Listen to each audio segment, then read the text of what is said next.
pagpalagay ng mga tao tungkol sa Kanya. Ano palagay ng mga tao tungkol kay Jesus? Marami sa mga nakarinig sa Kanya nagsabi, tunay ngang ito ang propetang hinihintay natin. Ito ang Mesiyas, sabi ng iba. Ngunit sumagot naman ng iba, maaari bang magmula sa Galilea ang Mesiyas? Hindi ba sinabi ng kasulatan na magmumula Mesiyas sa lipi ni David at sa Bethlehem na bayan ni David ipanganganak?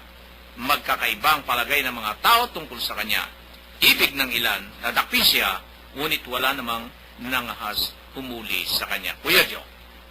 Mga kapatnubay, ang palagay ng mga tao tungkol sa Kanya. Tama po ang sabi ng kasulatan, magmumula sa lipi ni David ang Mesiyas at sa Bethlehem ipanganganak. Si Mama Mary po,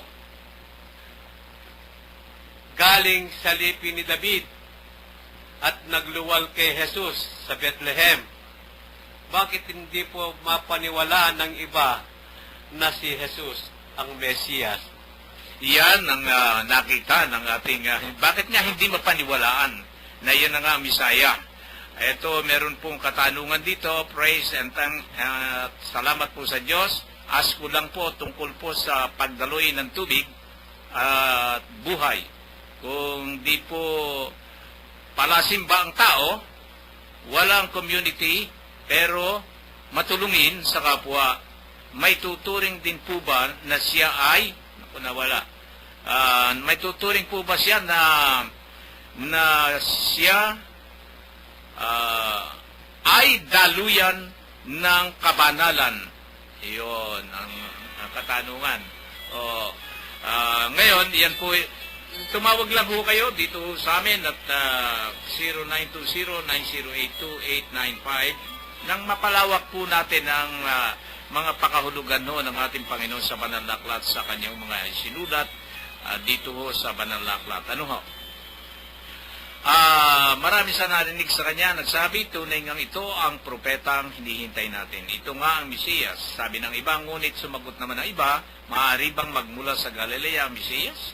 Hindi ba siya, sinabi ng kasulatan na magmumula Mesiyas sa lipi ni David at sa Bethlehem na bayan ni David ipanganganak? Kuya Ben, ano pong masasabi niyo rito? Sasagutin muna po ba natin ito, Kuya Bert? Kasi binasa na ni Kuya Men Paki-kondo lang, ulitin ba natin?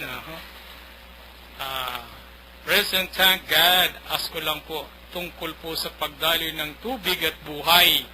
Kung di po palasimba ang tao, walang community, pero matulungin sa kapwa, may tuturong din po ba siya ay daluyan ng kabanalan?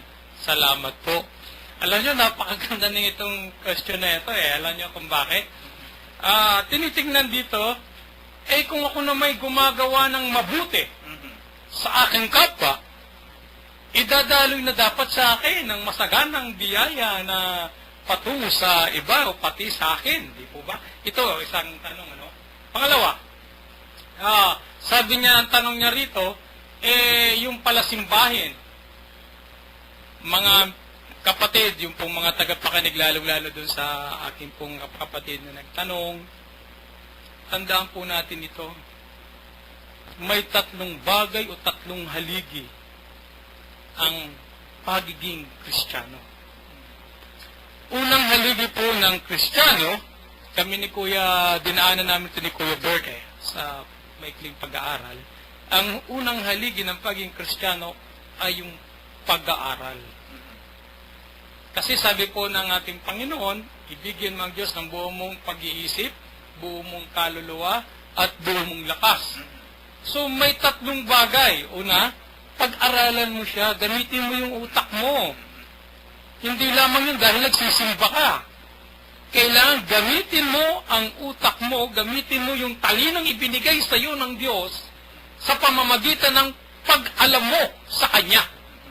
Pangalawa, hindi lamang yung pag-aaral, kailangan may pagpapakabanal ka. At ano yung mga sangkap ng pagpapakabanal? Katulad po ng nabanggit ko kanina sa inyo, sa pagpapakabanal, may tatlong bagay, at napakahalaga yung buuin mo ang relasyon mo sa Diyos. So, dalawa na po yan. Nag-aaral ka sa Kanya, nagpapakabanal ganito. At ang pangatlo, may paggawa ka, may pagkilos ka, may pagtulong ka sa kapwa mo, may apostolado ka. Kaya kung nagtutulong ka lang sa kapwa mo sa labas, pero di ka naman nagsasagawa ng kabanalan, kulang yan. Hindi dadaloy sa iyo ang Espiritu ng Panginoon.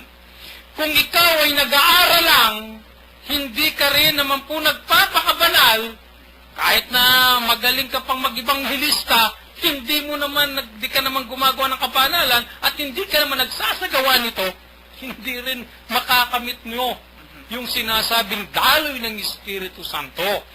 Tatlo po magkakasama ang kailangan, sapagkat tatlo ang requirements ng ating Panginoon.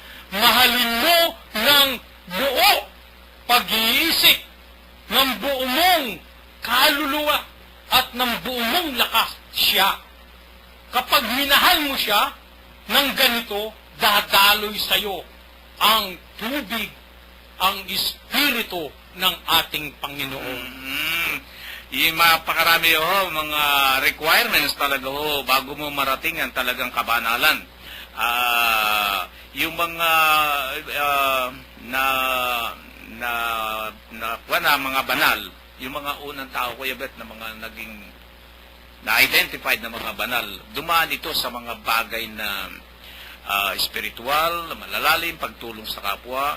Kagaya halimbawa nitong dineclared na saint natin, itong pinakauli, Saint Teresa, di ba? Napakaraming mga sinagawang mga pagtulong sa kapwa at mga tungkol sa pagpapakabanal. Napakarami ho yan. Ngayon dito sa tinunghayan kong ito at correlated pa rin ho dun sa tanong na yung Kuya Bert, ano ho masasabi niyo rito? Alam mo, Kuya Men, karagdagan doon sa sinabi ni Kuya Ben, may utos ng Diyos magsimba ka sa araw ng linggo. Hindi ka nagsisimba, di lumalabag ka na.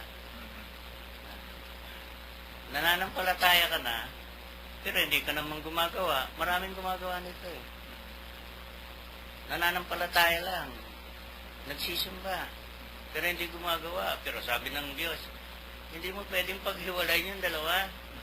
Kailangan sabayan. Manampalataya ka, dahil sa pananampalataya mo, kailangan gagawa ka. Utos ng pananalig at pananampalataya mo, ay gagawa ka. Huwag mo hiwalay yung paghihirap.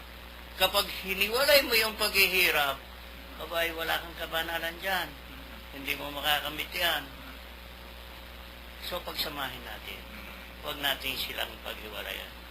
Gumawa tayo ng sabay, at kung isa lamang ang gagawin natin, mananagot tayo sa Diyos. Lumalabag pa rin tayo doon sa isa.